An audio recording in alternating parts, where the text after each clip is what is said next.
구약성경 말라기서 2장 5절입니다. 내가 레위와 맺은 언약은 생명과 평화가 약속된 언약이다. 나는 그가 나를 경외하도록 그와 언약을 맺었고 그는 과연 나를 경외하며 나의 이름을 두려워하였다. 그는 늘 참된 법을 가르치고 그릇된 것을 말하지 않았다. 그는 나를 불편하게 하지 않고 나에게 늘 정직하였다.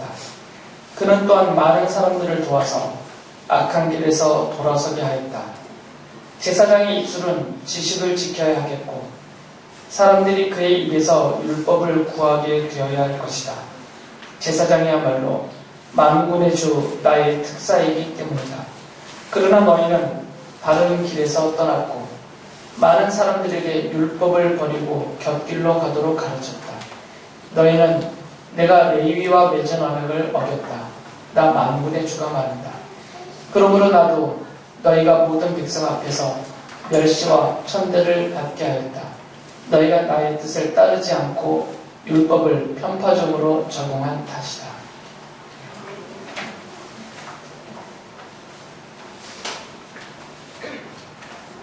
야곱의 12아들 중에서 하나님이 레위를 특별하게 선택을 하셨습니다.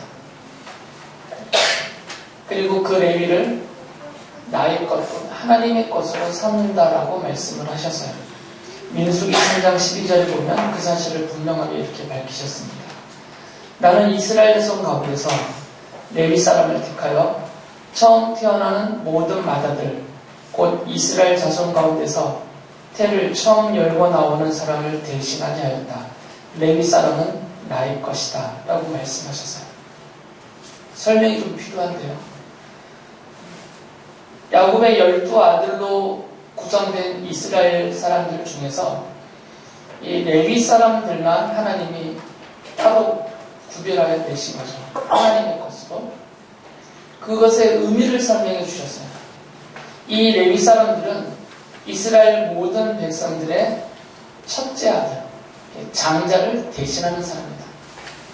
그리고 이 장자는 그 가족 전체를 대신하는 사람이에요. 그런 대표성을 말하는 것입니다.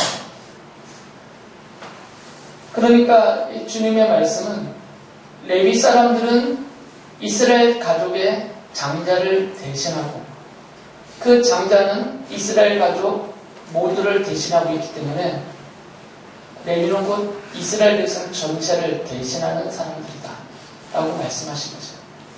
그러면서 레위 사람들을 나의 것이라고 부르셨어요.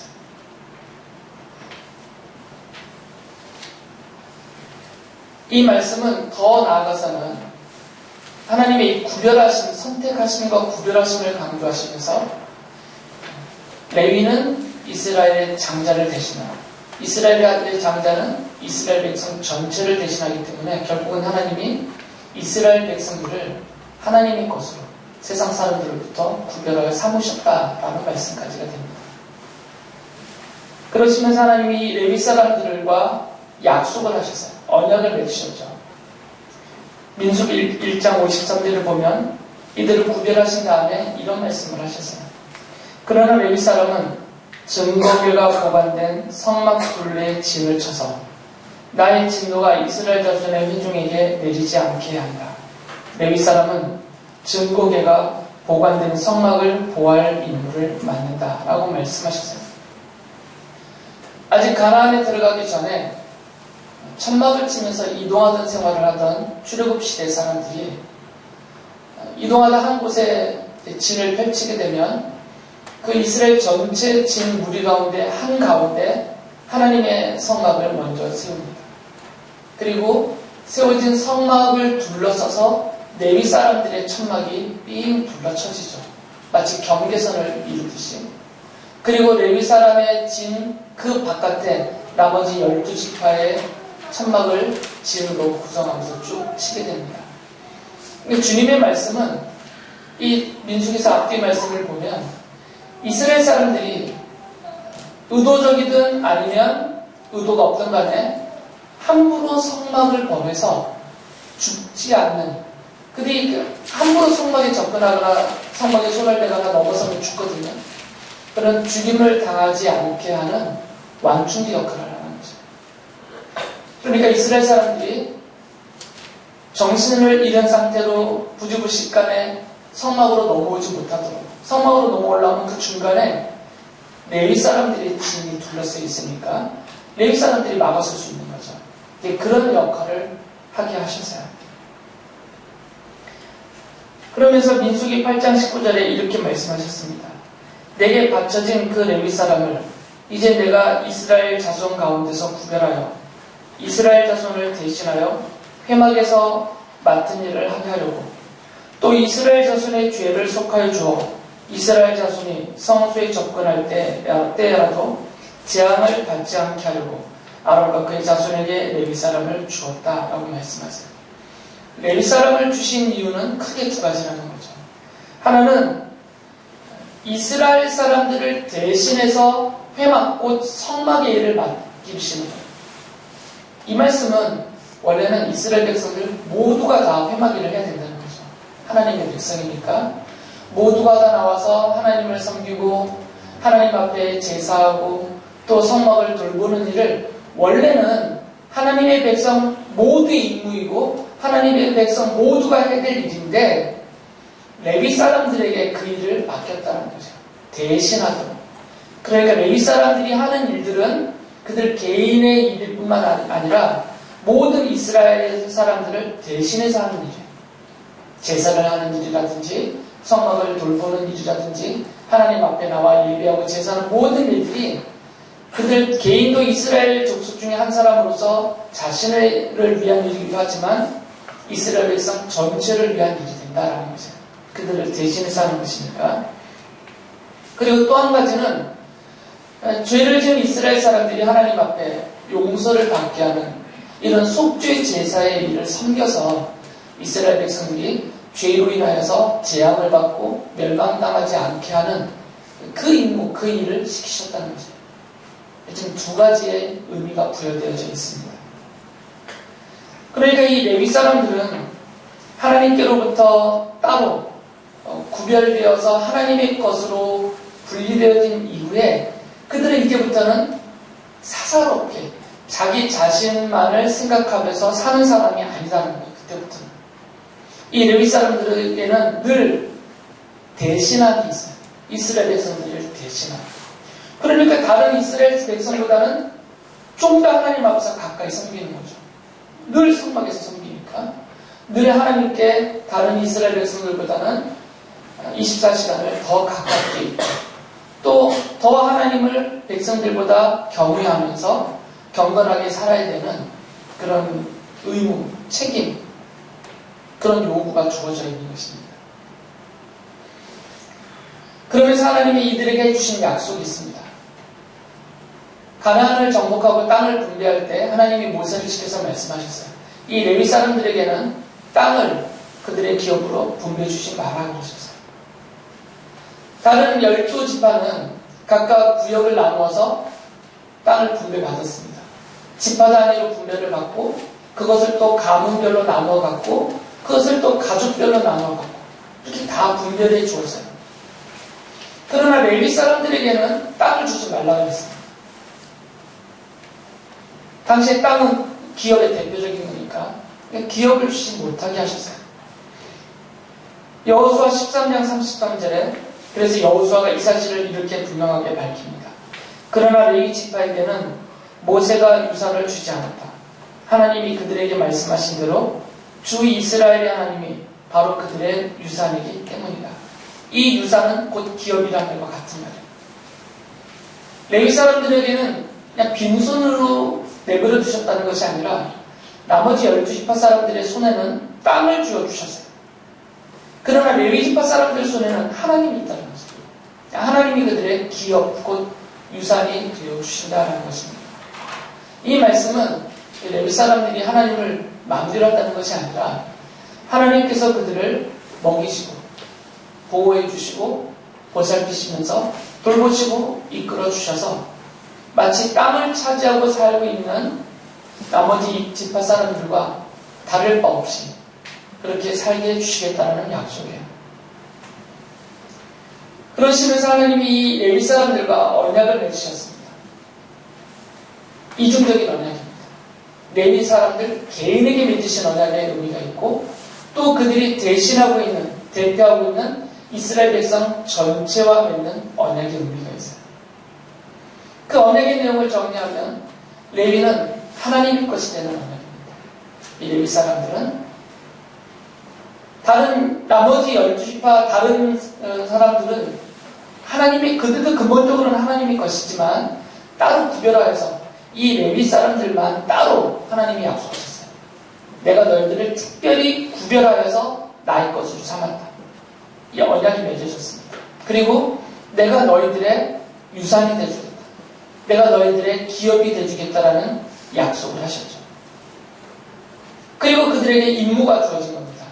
그 임무는 아까 말씀드린 대로 가장 하나님께 가까이에서 하나님을 섬기면서 하나님을 경외하면서 그들이 대신하고 있는 나머지 이스라엘 백성들에게 하나님의 율법을 가르치고 그 백성들이 바르게 하나님을 섬기며 나아가도록 그들을 이끌어야 되는 영적인 지도자로서의 책임, 그 임무, 의무를 그들에게 주셨어요. 이것이 말라기 예언자가 말하고 있는 하나님이 레위와 맺은 생명과 평화의 언약입니다. 제사장들은 다 레위 사람 출신들이에요. 다른 지파 출신들은 제사장이 될 수가 없습니다. 모든 제사장들은 다 레위 사람들이에요. 그렇기 때문에 이 레위와 맺은 언약은 곧 제사장들도 해당이 되는 거죠. 그들 자체가 레위 사람들이니까. 그러니까 이 제사장들도 레위 언약을 지켜야 됩니다. 하나님이 그들에게 약속하신 생명과 평화를 누리면서 동시에 그들에게 맡기신 의무, 그 책임을 다해야 되는 거죠. 하나님을 경외하고 하나님만을 신실하게 섬기고 하나님 앞에 신령한 제사를 드리면서 백성들을 이끌어야 되는 책임이 있는 거죠. 율법을 바르게 가르치면서. 그런데 이 말라기 시대의 제사장들은 이 언약을 어겼다라는 거죠. 이것은 모든 제사장들에게 근본적으로 주어져 있는 언약이에요. 그런데 이 제사장들이 말라기 시대 때에 이 하나님의 언약을 어겼어요. 2장 8절에 보면 그러나 너희는 바른 길에서 떠났고 많은 사람들에게 율법을 버리고 곁길로 가도록 가르쳤다. 너희는 내가 레위와 맺은 언약을 어겼다. 나 만군의 주가 말한다. 라고 말씀하세요. 하나님은 여전히 그들을 하나님의 것으로 삼으셔서 그들의 기업 유산이 되어주시고 약속하신 대로 이들을 돌봐주십니다. 하나님께 가까이 두셨고 하나님이 그들에게 약속하신 대로 하나님 앞에 바쳐지는 모든 거룩한 재물들을, 그 예물들을 이들의 먹거리로 주시면서 이들을 먹여 살려주셨어요. 그러나 제사장들이 하나님 앞에서 그 언약의 내용 중에 담겨있는 그들의 의무, 그들에게 하나님이 맡겨주신 책임, 이것을 지키지 않았다는 거죠.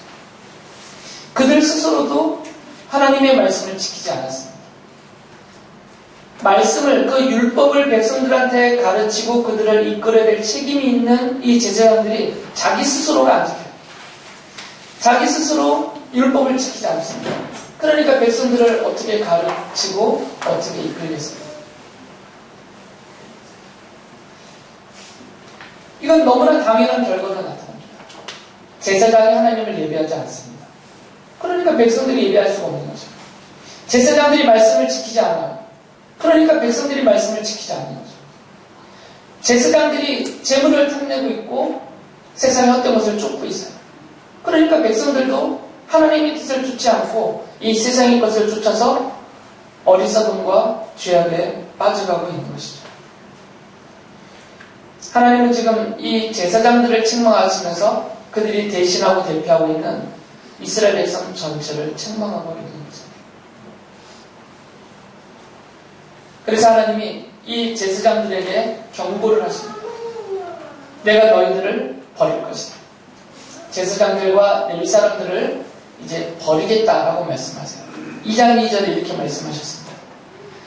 너희가 나의 말을 명심하여 듣지 않고서 내 이름을 존귀하게 여기지 않으면 내가 너희에게 저주를 내려서 너희가 누리는 복을 저주로 바꾸겠다.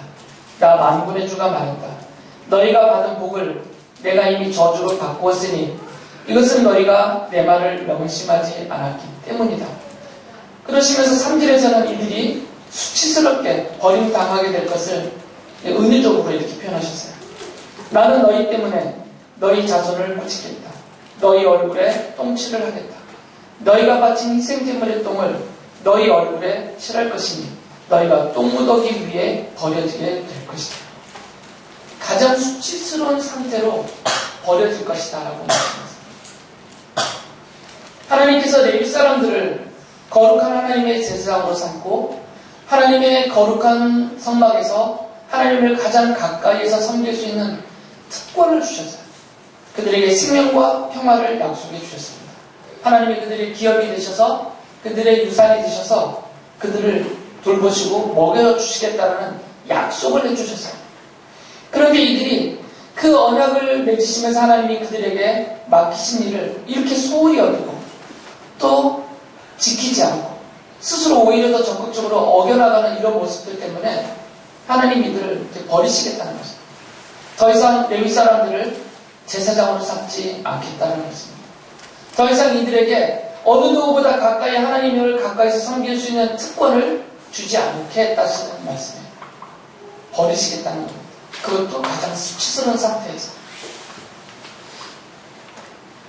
이사야 예언자는 이사야서 66장에 보면 장차 새하늘과 새 땅이 올 것인데 그는 그것을 예수 그리스도가 메시아로서 왕으로서 이 땅에 오시는 그날에 시작된다라고 말씀을 하고 있는데 그때 하나님이 모든 민족 가운데서 하나님이 선택하신 백성들을 모으게 될 것이다 라는 약속을 해주세요.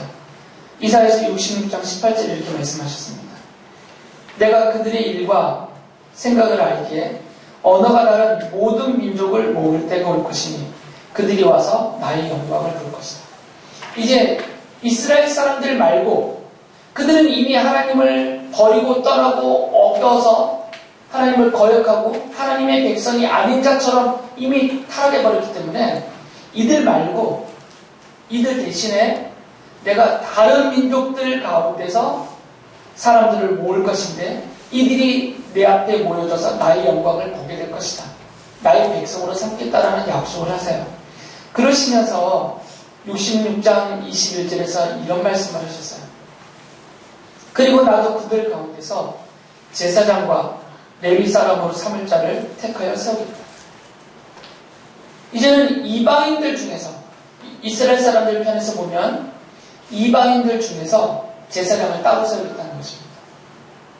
이 레위 사람들을 택하지 않고 레위 사람들과 제사장들을 버리시고 이제는 이방인들 중에 다른 민족들 중에서 하나님이 제사장을 세우고 레위 사람을 뽑아서 세우겠다는 거죠.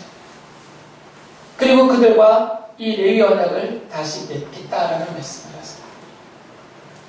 이제는 혈통적인 레위가 아니고 야곱의 피를 물려받은 혈통적인 이스라엘 지파 중에 레위 사람이 아니고 그 이스라엘 사람 중에 혈통적으로 제사장직을 이어받은 그런 혈통적인 제사장이 아니고 이제는 언약을 통한 하나님의 믿음의 백성들 중에서 언약적인 제사장과 레위 족속을 따로 세워서 하나님을 섬기게 하겠다라는 말씀을 하신 거죠.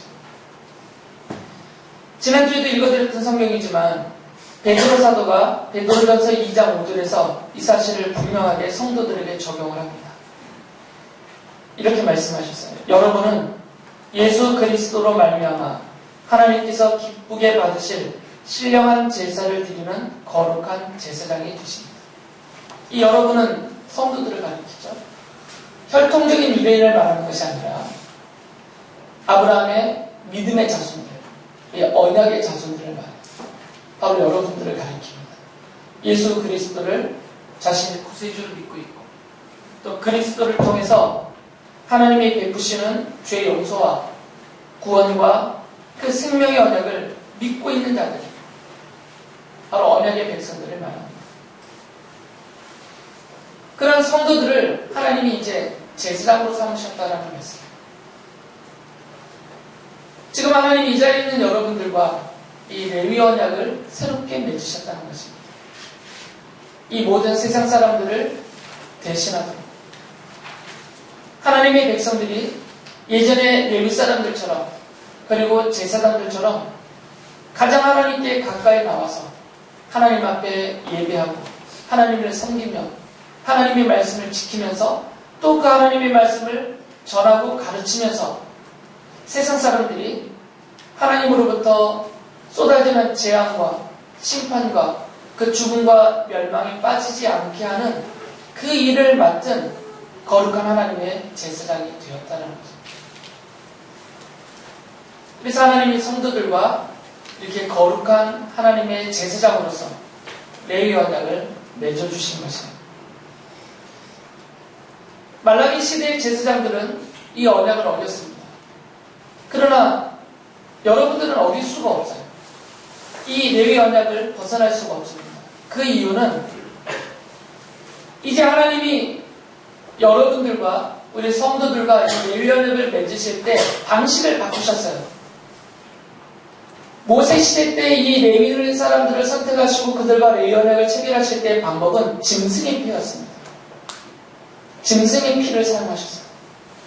출애굽기 레위기를 보면 아론과 그의 아들들을 제사장으로 세우실 때 그리고 레위 사람들을 따로 구별하여서 거룩하게 성별하여서 성막계를 섬기고 돕게 할 때 그들의 귓볼에 또 그들의 발끝에 피를 찍었어요. 짐승의 피로 그들을 거룩하게 구별하였습니다. 그리고 그들이 스스로 하나님 앞에 속죄의 제사를 드리면서 짐승의 피를 제단에 부으면서 거룩하게 구별되는 의식을 치렀어요. 그러나 이제는 방법을 바꾸셨습니다. 짐승의 피가 아니라 예수 그리스도의 피를 바르셨습니다. 모세 시대의 말라기 시대의 제사장들의 몸에는 짐승의 피가 찍혔지만 짐승의 피가 발려졌지만 이제 이 자리에는 여러분들에게는 예수 그리스도의 피가 발라져 있어요. 그리스도의 피로 거룩하게 구별하여서 제사장으로 삼으신 것입니다. 이것은 취소될 수 없는 영원한 근거가 되는 것입니다. 그리고 성령 하나님이 바로 그 선택과 구별하심의 보증이 된다고 성경은 말씀하세요. 성령 하나님이 여러분들과 함께 계시면서 여러분들이 바로 제사장이라는 것을 하나님이 새롭게 선택하고 레위 언약을 맺어주신 바로 그 영적인 레위 사람들이라는 것을 성령님이 계속 증거해 주십니다. 성도들 안에서 성도들 가까이에서 그리고 성도들 바깥을 향하여서 증명을 해주고 계십니다. 생각을 바꾸시고 마음을 바꾸시고 더욱더 하나님을 사랑하는 마음을 갖게 하시고 하나님의 말씀을 소중하게 여기면서 그 말씀을 어떻게든 지켜보려고 애쓰게 하는 이런 모든 마음, 그런 열정, 신앙적인 동기 이런 것들은 다 성령님께서 우리 안에 일으켜주시는 거죠. 여러분들에게는 예수 그리스도의 피가 그 언약의 근거로 발라져 있고 성령 하나님이 그 언약을 완성시키고 계속해서 성취해 가시는 언약의 보증으로서 함께 계시는 것입니다. 그 과정에서 인간적인 부족함과 연약함 때문에 생기는 잘못들 또는 실수들, 죄악들 이런 것들은 다 용서해 주십니다. 그리스도의 피로 다 씻어주세요. 그리고 성령께서 다시 고쳐주시고 바로잡아 주시고 더 강하게 만들어 주십니다. 이유는 한 가지입니다. 뭘 하라고 그렇게 주신다면 제사장으로 살아라. 하나님의 거룩한 제사장으로 살아라. 하나님의 뜻답게 살아라. 그 뜻을 거기에 두신 것입니다. 성도들은 하나님의 거룩한 제사장입니다. 하나님이 레위 사람들에게 유산이 되어주겠다, 기업이 되게 되어주겠다고 약속해 주신 대로 지금 성도들에게도 기업과 유산이 되어주십니다. 하나님이 먹여주실 것이고 돌봐주실 것이고 보살피시고 인도해 주십니다. 영원한 하나님 나라에서 그 영원한 복을 누릴 때까지 영원토록 성령 하나님이 함께 계시면서 이 약속을 지켜주시고 이루어주고 계시는 것이에요. 그렇기 때문에 우리에게는 책무를 생각해야 됩니다. 우리에게 주어져 있는 임무들. 우리는 이 레위 언약의 당사자로서 이 생명과 평화를 받고 누리고 살고 있기 때문에 누리기만 하면 안 되는 것이죠. 왜 이것을 누리게 하셨는지, 왜 우리에게 생명을 주셨는지, 왜 평화를 주시고 계시는지를 깨달으면서 나를 그렇게 삼으신 주님의 뜻을 찾아야 된다는 거죠. 제사장으로 살아가는 것입니다. 스스로도 거룩한 제사장으로 살아야 되고 주변에 있는 사람들의 앞에서 그들을 대신해야 되는 것이죠. 그들을 대신해서 기도하고 그들을 대신해서 하나님 앞에 그들의 이름을 부르며 간구해야 될 것이고 동시에 그들을 대신해서 하나님의 말씀을 가르치고 전하여서 함께 하나님의 말씀대로 올바른 길로 나아가도록 해야 되는 거죠. 우리는 이 두 가지를 기억해야 됩니다. 나를 거룩한 하나님의 제사장으로 삼아주신 이 생명과 평화의 레위 언약을 나에게 맺어주신 하나님께 감사하며 살아야 됩니다. 그리고 동시에 나를 제사장으로 삼아주신 주님의 뜻을 받들어서 하나님의 거룩한 제사장으로서 하나님을 신령하게 예배하면서 또 하나님의 말씀을 나도 간직하고 나도 지키며 동시에 내가 대신하는 사람들을 향해서 가르치고 전파하는 이런 하나님의 특사로서 말라기는 그것을 강조합니다. 하나님의 특사다라고 하나님의 특사로서 살아가는 우리 모두가 될 수 있기를 바랍니다. 기도하겠습니다.